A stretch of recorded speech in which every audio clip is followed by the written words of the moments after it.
مولانا مولانا يا سميد أنا برحمتك يا ربي لا تفرجنا مولانا مولانا يا سميد أنا برحمتك يا ربي لا تفرجنا مولانا.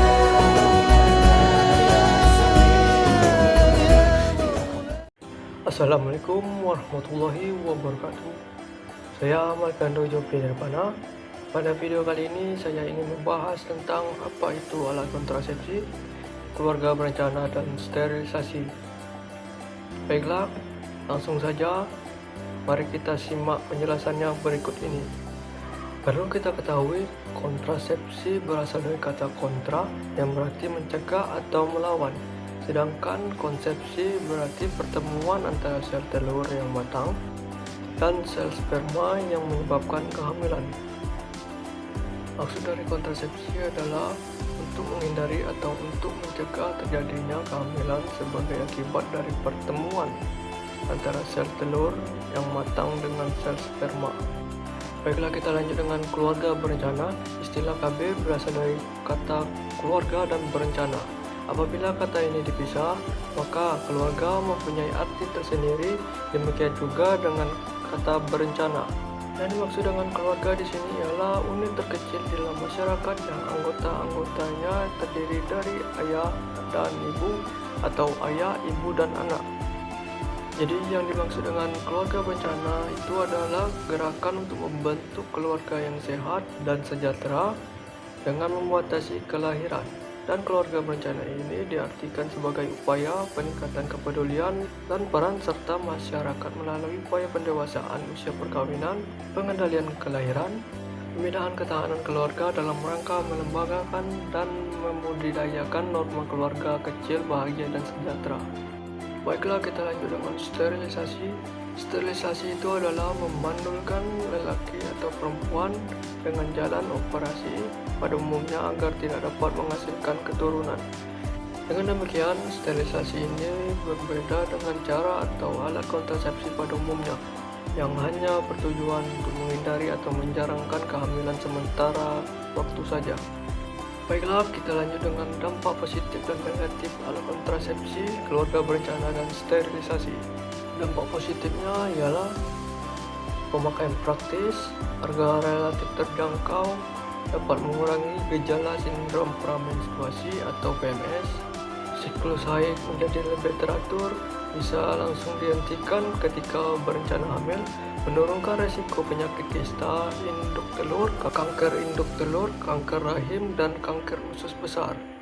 Baiklah, kita lanjut dengan dampak negatifnya, yaitu tidak melindungi penggunanya infeksi menular seksual, jadwal penggunaannya harus teratur, dapat timbul efek samping seperti sakit kepala, mual, dan nyeri, dapat meningkatkan tekanan darah, dan interaksi dengan obat tertentu seperti antibiotik dan anti kejang. Baiklah, kita lanjut dengan hukum alat kontrasepsi, keluarga berencana, dan sterilisasi dalam Islam. Hukum kontrasepsi menurut pandangan Islam, Syekh Abu Muhammad bin Salih bin Nasrullah dalam bukunya mengatakan bahwa azal adalah alat atau segala macam sarana yang digunakan oleh wanita untuk mencegah kehamilan dalam waktu tertentu, baik itu berupa pil atau yang lainnya. Hukumnya boleh, dengan catatan pencegahan ini hanya berlaku sementara atau tidak selamanya, dan tidak karena takut miskin atau takut rezekinya menjadi sempit. Jika penggunaan kontrasepsi ini dengan alasan karena takut miskin, takut tidak dapat membiayai anak-anak, dan lain sebagainya, maka hukumnya haram secara mutlak, karena termasuk di dalamnya berprasangka buruk kepada Allah Subhanahu wa Ta'ala. Berikut beberapa alasan diperbolehkan untuk melakukan penundaan kehamilan. Antara lain yaitu, yang pertama, seorang wanita tertimpa penyakit di dalam rahimnya atau anggota badannya yang lain sehingga berbahaya jika hamil.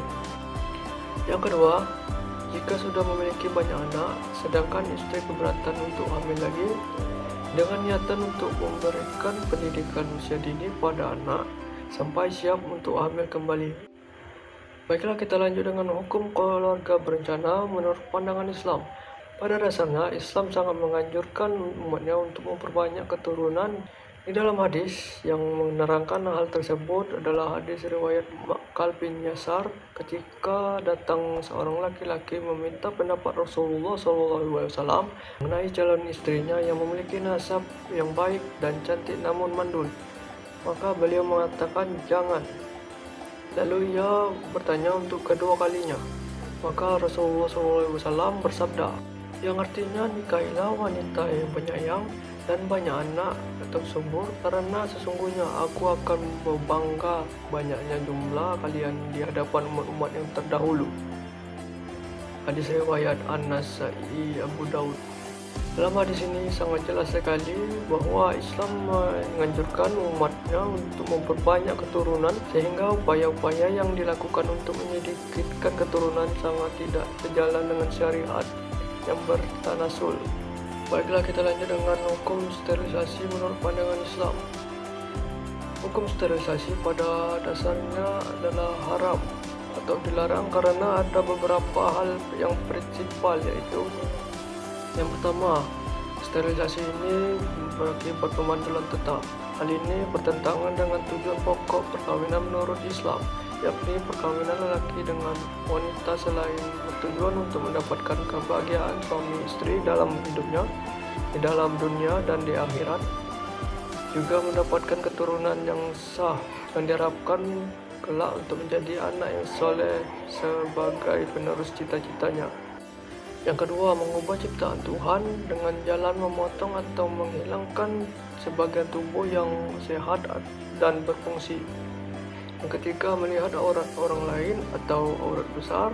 Pada prinsipnya, Islam melarang orang melihat aurat orang lain meskipun sama jenis kelaminnya. Akan tetapi, apabila suami istri dalam keadaan sangat terpaksa, darurat, seperti untuk menghindari penurunan penyakit dari bapak atau ibu terhadap anak keturunannya, yang bakal lahir atau terancamnya jiwa si ibu bila ia mengandung atau melahirkan bayi, maka sterilisasi ini diperbolehkan oleh Islam. Hal ini berdasarkan kaidah hukum Islam yang menyatakan ad-daruratu tabihu mahdurati, yang artinya keadaan darurat itu memperbolehkan hal-hal yang dilarang. Baiklah, sekian pembahasan singkat dari saya. Apabila terdapat kesalahan kata-kata, saya mohon maaf. Saya akhiri, wabillahi taufiq wal hidayah. Wassalamualaikum warahmatullahi wabarakatuh.